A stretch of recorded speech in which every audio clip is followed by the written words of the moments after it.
अच्छा सतीश सर, एक चीज़ और हम आपसे समझना चाह रहे हैं। जब RCM न्यूज़ में आप बैठे हुए हैं, आप काफ़ी अच्छे वक्ता माने जाते हैं, न्यूज़ एनालिसिस भी आप अच्छे करते हैं। तो ये जो बिहार की जो घटना घट रही है, अभी आप 1-2 दिन पहले की बात मैं कह रहा हूँ, माननीय लालू यादव अपने छोटे बेटे तेजस्वी को RJD का अध्यक्ष घोषित कर दिया, सर्वो सर्वा उन्होंने बना दिया। क्या आपको लगता नहीं है कि बीजेपी को रखा रखाया एक मुद्दा बन गया वंशवाद का? बिल्कुल। एक तरफ आप देख रहे हैं बीजेपी में जो 45 साल के अध्यक्ष नितिन नवीन को बनाया गया है अभी, तो एक बीजेपी के लोगों ने एक उदाहरण पेश किया है कि एक ग्राउंड रूट के कार्यकर्ता को, जो कभी सोच भी नहीं सकता है, उसको शीर्ष सबसे ऊंचा पद उन्होंने दिया है। दूसरी तरफ RJD के जो लालू जी हैं, वो अपने बेटे को ही बनाने में लगे हुए हैं। अरे उनमें बेटे में अगर ताकत होगी, बेटे में क्षमता होगी तो अपने आप बन जाएगा ना। आप जबरदस्ती ठेल के, आप ही के भाषा में मैं बोल रहा हूँ लालू जी की, जबरदस्ती ठेल के बना दीजिएगा, है कि जनता में भी उसके प्रति समर्पण भावना होगी, जनता नेता मानेगा तब तो वो नेता बनेगा। चलो आपकी पार्टी है, आप ही की पार्टी है, आपकी फैमिली पार्टी है, आपने बना दिया, देखते हैं क्या लोगों में क्या वो एक्सेप्टेबिलिटी आती है कि नहीं, एक्सेप्टेंस आता है कि नहीं, वो तो देखने वाला विषय है। बट ये मैं जो पारिवारिक राजनीति, देखिए आपकी पैतृक संपत्ति आप अपने बच्चे को दे सकते हैं, लेकिन राजनीति अपने बच्चे को पास ऑन करना, मैं पर्सनली इसको सही नहीं मानता हूं, मैं इसको हेल्दी नहीं मानता हूं। इससे सिर्फ परिवारवाद को ही वो देखते हैं, अपने परिवार को ही राजनीति में करने के लिए, और किसी के लिए उनके पास कुछ वो नहीं है। हाँ, कि ये इस मुद्दे पे उनके परिवार भी एक मत नहीं है, एक मत नहीं है, परिवार में भी बहुत सारे उनके अलग अलग वो हैं अपने। हाँ, उनका व्यूज अलग अलग है। अच्छा सतीश सर, एक चीज़ और मैं आपसे समझना चाह रहा हूँ कि पहले उत्तराखंड में अंकिता भंडारी, और अब बिहार में गर्ल्स हॉस्टल में एक स्वर्ण लड़की के साथ जो ज्यादती किया गया, जो रेप किया गया, उसमें आरोप भी साबित हो रखी है ये, और उसके बावजूद भी लीपापोती। क्या ये सरकार के निकम्मेपन तो नहीं दर्शाती है?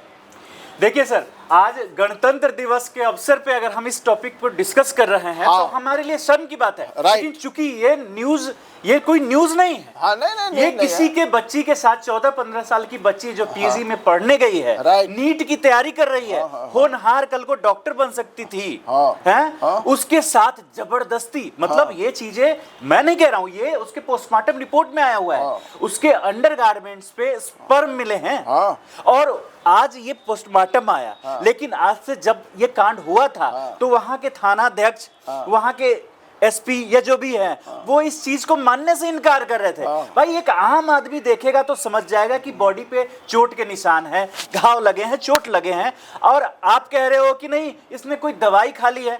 आप बताओ, किसी के रेप होने के बाद कोई जहर खा लेता है या रेप होने से पहले खाता है? लीपापोती वाली बात है सर। मेरा एक क्वेश्चन है, मैं आपसे क्वेश्चन पूछता हूँ, रेप होने के बाद कोई दुखी होकर जहर खा लेगी? नहीं, बिल्कुल नहीं। दुखी हो नहीं, रेप किसी के साथ हो गया जबरदस्ती, तो दुखी होके वो जहर खा लेगी, या रेप होने से पहले कोई खा लेगी? रेप होने से पहले कोई नहीं खाएगा। ये कह रहे हैं, बस ये आप भी समझ रहे, वो कह रहे हैं कि नहीं ये इन्होंने ये वहां से खरीद के लाई थी जहर, उसने खा ली, ठीक है, तो जहर खा ली, तो रेप कैसे जहर खाने के बाद हुआ? दूसरा क्वेश्चन मेरा फिर से है कि वहां के थाना वाले ये साबित करने में लगे हुए हैं कि नहीं इसने जहर खाया था पहले। अब तो रिपोर्ट आ गई है, अब तो सब सबूत है, सब कुछ स्पर्म इसके अंडरगारमेंट पे मिले हैं, अब तो कहने की बात ही नहीं है। तो अब मेरा क्वेश्चन एक और है, पुलिस वाले इस केस को, पुलिस वाला जो कोई भी होता है उसकी ड्यूटी है, उसको पब्लिक से पैसे मिलते, जो सैलरी मिलती है वो लोगों के पैसे से सैलरी मिलती है, उसका ये धर्म होना चाहिए कि जो भी यहाँ इस केस में संलिप्त अपराधी थे उनकी धरपकड़ की जाए। और आजकल तो टेक्नोलॉजी इतनी ज़्यादा है कि जल्दी जल्दी चीज़ हो, तो आप टेक्नोलॉजी का वो करके, आप लीपा पोती करके आप उस रूम की आपने सफाई करवा दी, तो आप पे किसका दबाव था दो ही चीज इसमें हो सकती है सर। तीसरा कोई बात हो तो आप दोनों मुझे बताओ। पहली बात हो सकती है या तो पैसे लिए हैं आप लोगों ने, और दूसरा या तो ऊपर से फोन आ गया कि तीसरी कोई बात है तो बताओ। तीसरी कोई बात नहीं। पुलिस पे दो ही चीज हो सकती है सर, चाहे तो ऊपर से दबाव हो अगर वो या भ्रष्टाचारी। अगर वो अपना फर्ज पूरा नहीं कर रहा, अगर पुलिस अपना काम नहीं कर रही है, दो चीज हो सकती है। अगर तीसरी है तो आप दर्शक भी मुझे बताओ। पहला चीज या तो पैसे ले लिए हैं, पैसे खा लिए हैं, दूसरा या तो ऊपर से फोन आ गया हो कि नहीं थोड़ा मामला सल्टा। तो दोनों में से कौन सी चीज है आप बताओ। और तीसरी कोई चीज है तो आप ही मुझे बता दो।